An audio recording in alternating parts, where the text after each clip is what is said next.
Hello friends, welcome to another episode of Mystery Stock Series. இந்த video சீரிஸில் stock மார்க்கெட்டில் last 3 இயர்ஸாக நல்லா பர்ஃபார்மன்ஸ் இருக்க ஸ்டாக்கோ இல்லை நான் ரொம்ப நாளாக ஃபாலோ பண்ணியிருக்க ஸ்டாக்கை பற்றி தான் பேசுவோம். இந்த வீடியோவில் அந்த கம்பெனியோட பிஸ்னஸ் மாடலும் அதோட ஸ்டாக் பர்ஃபார்மன்ஸும் ஃபைனான்ஷியல் ஸ்டேட்மெண்ட்ஸ்லாம் எப்படி இருக்குன்னு தான் பார்ப்போம். நான் ஜென்ரலாக இந்த மிஸ்ட்ரி ஸ்டாக் வீடியோ சீரிஸில் இந்த கம்பெனி நேமே வீடியோ டைட்டிலே ஆட் பண்ண மாட்டேன். ஒரு 3 க்ளூஸ்லாம் சொன்னதுக்கப்புறமா தான் அந்த கம்பெனியை ரிவீல் பண்ணுவேன். ஆனால் இந்த வீடியோ டைட்டிலில் கம்பெனி நேம் ஆட் பண்ணும்போது தான் யூடியூப் சர்ச் இன்ஜின் வந்து இந்த வீடியோவை அதிகமாக ரெக்கமெண்ட் பண்ணுமா. ஸோ ஏற்கனவே நீங்கள் இந்த டைட்டில் பார்த்துருப்பீங்க. கரெக்ட். நாம் இன்றைக்கி பார்க்க போகிற கம்பெனி வந்து நியோ.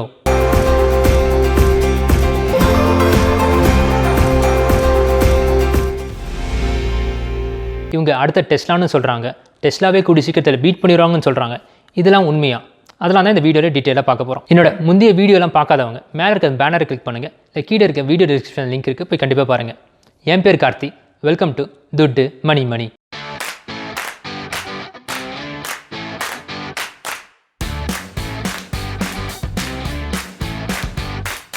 முதல்ல இந்த கம்பெனியை பற்றி பார்த்தலாம். இது ஒரு எலக்ட்ரிக் வெஹிக்கிள் தயாரிக்கிற கம்பெனி. அதாவது டெஸ்லா மாதிரி இவங்க எலக்ட்ரிக் வெஹிக்கிள், அதாவது எலக்ட்ரிக் கார் தயாரிக்கிற கம்பெனி. இவங்க ஒரு சைனா பேஸ்ட் கம்பெனி. ஒரு லாஸ்ட் 6 மந்த்ஸாகவே இந்த கம்பெனி மேலே எல்லாருக்கும் ஒரு பெரிய கிரேஸ் இருக்குது. இவங்க தான் அடுத்த டெஸ்லாவே பீட் பண்ணிடுவாங்கன்ற நிறைய ஹெட்லைன்ஸ்லாம் வந்துச்சு. அந்த ஹெட்லைன்ஸ் மூலமாக இவங்க ஸ்டாக் ப்ரைஸ் நல்லாவே க்ரோ ஆச்சு. சொல்லப்போனால் ஒரு 200%லாம் 6 மந்த்ஸில் க்ரோ ஆச்சு. ஆனால் அதெல்லாம் இந்த கம்பெனி பற்றி எவ்வளோ பேர் தெரிஞ்சு இன்வெஸ்ட் பண்ணாங்கன்னு தெரில. ஆனால் சில பேர் நல்லாவே ப்ராஃபிட் பார்த்தாங்க. இந்த கம்பெனியை 2014 தான் ஆரம்பித்தாங்க. ஆரம்பித்த ஒரு பேர் வந்து வில்லியம் லீ.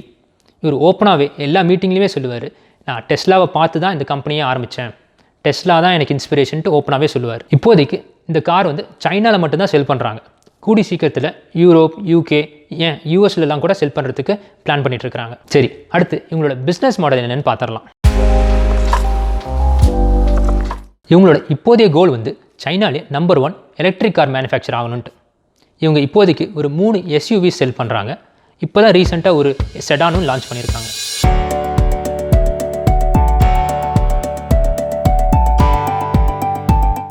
சைனீஸ் மக்களும் SUV கார் மாடல்ஸ் தான் நிறைய பேர் விரும்புகிறாங்க. அது வந்து இந்த கம்பெனிக்கு ரொம்பவே ஹெல்ப்ஃபுல்லாக இருக்குது. சொல்லப்போனால் சைனீஸ் கவர்மெண்ட்டும் எலக்ட்ரிக் வெஹிக்கிள் கார் மேனுஃபேக்சரிங் கம்பெனிஸ்க்கெலாம் நிறையவே சப்போர்ட் பண்ணுறாங்க. அவங்க இத்தனைக்கும் 2035க்குள்ளே பப்ளிக் டிரான்ஸ்போர்ட்லாம் எலக்ட்ரிக் வெஹிக்கிளாக மாற்றணுன்ற பெரிய குறிக்கோளோட சைனீஸ் கவர்மெண்ட் இருக்கிறாங்க. உங்களுக்கு டெஸ்லா பற்றி தெரியும்னா அதே பிஸ்னஸ் மாடல் தான் நியோவுக்கும். இவங்க எலக்ட்ரிக் கார் மட்டும்தான் தயாரிக்கிறாங்க. இவங்களோட காரும் லக்ஸுரியஸாக சிம்பிளாக இருக்கும். உள்ள எக்கச்சக்கமான டெக்னாலஜி இருக்கும். 0 to 60 less than 4 secondsனு இவங்க கார் வந்து போகும். அதே மாதிரி சார்ஜிங்லேயும் வீட்லேயே சார்ஜ் பண்ணிக்கலாம். ஃபாஸ்ட் சார்ஜிங் இருக்குது, பப்ளிக் சார்ஜிங்லாம் இருக்குது. ஆல்மோஸ்ட் டெஸ்லா மாதிரியே தான் இவங்களோட பிஸ்னஸ் மாடலும். சரி, ஆனால் சில விஷயத்தில் கொஞ்சம் வித்தியாசமாக இருப்பாங்க. இப்போ ரெகுலர் பெட்ரோல் கார்லாம் பெட்ரோல் தீர்ந்துருச்சுன்னா நம்ம வந்து கேஸ் ஸ்டேஷனுக்கு போய் ஃபில் பண்ணோம். ஒரு 5 to 10 minutes கேஸ் ஃபில் பண்ணிடும். டெஸ்லாவே சார்ஜ் போச்சுன்னா அவங்களோட சார்ஜிங் ஸ்டேஷனில் ஒரு 30 to 45 minutes சார்ஜ் பண்ணிடலாம். ஆனால் நியோ காரில் பேட்டரி டவுனாக இருக்கும்போது நீங்கள் பேட்டரியை ரீப்ளேஸ் பண்ணிடலாம். அதாவது காரில் இருக்க பேட்டரியை ஒரு 3 to 5 minutesலேயே ஒரு புது பேட்டரியை ரீப்ளேஸ் பண்ணிடுவாங்க. இந்த பேட்டரி ஸ்வாப்பிங் ஸ்டேஷன்ஸ்லாம் ஒரு 160 லொக்கேஷன்ஸில் இருக்குது. நியோ இன்னமும் எக்ஸ்பெண்ட் பண்ணிட்டு தான் இருக்காங்க. கம்பேரிசனுக்கு டெஸ்லா அவங்களோட சூப்பர் சார்ஜிங் ஸ்டேஷன்ஸ் வந்து ஒரு 300க்கு மேலே லொக்கேஷன்ஸில் வச்சுருக்காங்க. இந்த கம்பெனிக்கு 2019 ரொம்பவே ஃபைனான்ஷியலாக கஷ்டமான இயராக இருந்துச்சு. இந்த கம்பெனியை க்ளோஸ் பண்ணுற நிலைமைக்கு போயிட்டாங்க. ஆல்மோஸ்ட் 1200 பேர்லாம் வேலையை விட்டு தூக்கிட்டாங்க. ஃபண்டிங்கே இல்லை, புது ஃபண்டிங் கிடைச்சா தான் கம்பெனியை நடத்த முடியுன்ற நிலைமைக்கு வந்துட்டாங்க. அப்போ தான் சைனா கவர்மெண்ட் ஒரு $1.4 billion கொடுத்து இந்த கம்பெனிக்கு ஹெல்ப் பண்ணாங்க. கொடுத்துட்டு ஒரு 24% இந்த கம்பெனியோட ஷேர்ஸை வாங்கிட்டாங்க. ஸோ இந்த கம்பெனியோட கால்வாசி ஓனர் வந்து சைனீஸ் கவர்மெண்ட்டுன்னே சொல்லலாம். ஸோ அதுக்கப்புறமா இவங்க ஒரு ஸ்டேபிளாக நிலைமைக்கு வந்துட்டாங்க. இப்போது நல்லாவே பர்ஃபார்ம் பண்ணிகிட்டு இருக்காங்க. நம்ம இந்த கம்பெனியில் இன்வெஸ்ட் பண்ணும்போது இந்த மாதிரி விஷயம்லாம் நம்ம கன்சிடர் பண்ணணும். இப்போ ஃப்யூச்சரில் சைனா கவர்மெண்ட் ஏதாச்சும் புது ரெஸ்ட்ரிக்ஷன்ஸ் சொல்லுவாங்களா, அதனால் ஸ்டாக் ப்ரைஸ் இன்க்ரீஸ் ஆகுமா இல்லை கம்மியாகுமான்லாம் நம்ம டிசைட் பண்ணணும். ஆனால் இப்போதைக்கு சைனா கவர்மெண்ட் வந்து அவ்வளோவா மேஜர் ரெஸ்ட்ரிக்ஷன்ஸ்லாம் எதுவும் சொல்லாமல் இந்த கம்பெனிக்கு நல்லாவே சப்போர்ட் பண்ணிகிட்டு இருக்காங்க. இப்போதைக்கு இந்த கம்பெனி நல்லாவே ஸ்டேபிளாக தான் இருக்குது. சரி, அடுத்து இந்த கம்பெனியோட ஃபைனான்ஷியல் ஸ்டேட்மெண்ட்ஸ்லாம் எப்படி இருக்குது, இவங்கள நம்பி நம்ம இன்வெஸ்ட் பண்ணலாமான்ட்டு பார்க்கலாம். நம்ம முதல்ல பார்க்க போகிறது இன்கம் ஸ்டேட்மெண்ட்ஸ். நம்ம குவார்ட்டர்லி ஸ்டேட்மெண்ட்ஸாக பார்க்க போகிறோம். அதாவது எவ்ரி 3 months அவங்க அனௌன்ஸ் பண்ணுற ரிப்போர்ட் தான் குவார்ட்டர்லி ஸ்டேட்மெண்ட்ஸ்ன்றது. ரெவென்யூ நல்லாவே இருக்குது. டிசம்பர் 2019 செப்டம்பர் 2020 வரைக்கும் அவங்களோட ரெவென்யூவை கன்சிஸ்டண்ட்டாக இன்க்ரீஸ் பண்ணிகிட்டே இருக்காங்க. ஆனால் மார்ச் 2020 அப்போ மட்டும் அவங்களோட ரெவென்யூ கம்மியாக இருக்குது. அதுக்கு கொரோனா வைரஸ்னால காரணமாக இருந்திருக்கலாம். ப்ராஃபிட்டும் ஸ்லோவாக இன்க்ரீஸ் பண்ணிட்டு தான் இருக்காங்க. ஒரு வழியாக ரீசெண்டாக ரிப்போர்ட் பண்ணதில் அவங்களோட ப்ராஃபிட் வந்து பாசிட்டிவில் இருக்குது. ஆப்ரேட்டிங் எக்ஸ்பென்சஸும் கன்சிஸ்டண்ட்டாக அதே லெவலில் மெயின்டைன் பண்ணிட்டு இருக்கிறாங்க. அடுத்து ஓவரால் நெட் இன்கம் என்னென்னு பார்க்கலாம். இங்கே தான் பிரச்சனையே வருது. அவங்க கன்சிஸ்டண்ட்டாக இன்னமும் நெகட்டிவ்லேயே தான் இருக்கிறாங்க. ஏன்னா அவங்களுக்கு எக்ஸ்பென்சஸ் இன்னமும் அதிகமாகவே தான் இருக்குது. அதுக்கேற்ற அளவுக்கு அவங்க ப்ராஃபிட்டும் இல்லாதனால அவங்க ஓவரால் நெட் இன்கம் நெகட்டிவ்லேயே இருக்குது. இன்னும் ஒரு கொஞ்சம் வருஷத்தில் அவங்க ஓவரால் ப்ராஃபிட் இன்க்ரீஸ் ஆனால் அவங்களோட நெட் இன்கம் இன்க்ரீஸ் ஆகிறதுக்கு நல்ல வாய்ப்பு இருக்குது. அடுத்ததாக பேலன்ஸ் ஷீட்டில் என்ன இருக்குன்னு பார்த்துடலாம். இவங்களோட பேலன்ஸ் ஷீட் ஆக்சுவலாக பர்ஃபெக்ட் எக்ஸாம்பிள் பேலன்ஸ் ஷீட்டை எக்ஸ்பிளைன் பண்ணுறதுக்கு டிசம்பர் 2019 மார்ச் 2020 அவங்க ரிப்போர்ட்ஸ் அனௌன்ஸ் பண்ணும்போது அவங்களோட கடன்கள் தான் சொத்தை விட அதிகமாகவே இருந்துச்சு. ஆனால் அடுத்த தடவை ரிப்போர்ட் பண்ணும்போது அந்த கடனுக்கும் சொத்துக்கும் இருக்கிற கேப் வந்து கம்மியாச்சு. இப்போது ரீசெண்டாக செப்டம்பர் 2020 அனௌன்ஸ் பண்ணும்போது சொத்து மதிப்பு கடன்களோட அதிகமாக இருக்குது. இது ஒரு நல்ல விஷயம். கேஷ் ஃப்ளோ ஸ்டேட்மெண்ட்டில் எனக்கு 2019 டிசம்பர் ரிப்போர்ட் மட்டும் தான் கிடச்சிச்சு.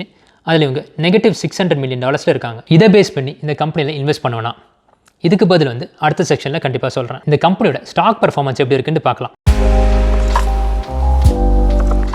இந்த கம்பெனியை செப்டம்பர் 2018 தான் US ஸ்டாக் மார்க்கெட்லேயே இந்த கம்பெனியை லான்ச் பண்ணாங்க. லான்ச் பண்ணும்போது உங்களோட ஸ்டாக் ப்ரைஸ் வந்து $6 to $9 ட்ரேட் ஆகிட்டு இருந்துச்சு. February 2021 அவங்களோட ஸ்டாக் ப்ரைஸ் வந்து $56 இன்க்ரீஸ் ஆயிருக்கு.